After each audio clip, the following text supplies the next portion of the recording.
नमस्ते दोस्तों, मार्बल गुरुजी जितेंद्र शर्मा में आपका स्वागत है।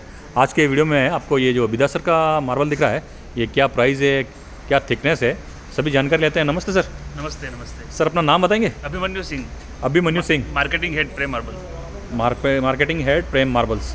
सर जो पत्थर देख रहे हैं, ये कहाँ का पत्थर है? सर ये बिदासर का है। बिदासर राजस्थान। यस राजस्थान का। और इसकी प्राइस क्या है सर?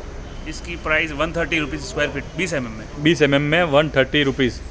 तो हाँ। इसको यूज़ कहाँ कर सकते हैं? वॉल एलिवेशन में या जैसे ये लेदर फिनिश है तो लेदर इसको अपन फ्लोरिंग में यूज़ कर सकते हैं। Anti skid, anti skid? या स्लिपरी नहीं हो, हाँ हाँ, वहाँ पर यूज़ कर सकते हैं। इसको पॉलिश में यूज़ कर सकते हैं। हाँ। सेम प्राइस रहेगा पॉलिश और लेदर का। पॉलिश और लेदर का सेम प्राइस रहेगा। हाँ।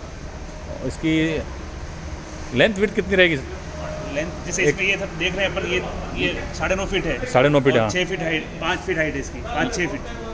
हाँ, ये 5.5 फीट है हाइट। 5.5 बाई 9.5 फीट का ये स्लैब है। आप इसको वॉल में कहीं पे भी यूज़ कर सकते हैं, जैसे फ्लोरिंग हो गया। सर अपनी फर्म का नाम बताएंगे? प्रेम मार्बल्स प्राइवेट लिमिटेड, कहाँ पे? NH8 अम्बेरी उदयपुर। तो धन्यवाद दोस्तों। अगर इनकी जानकारी अच्छी लगी हो तो लाइक और सब्सक्राइब जरूर कीजिएगा।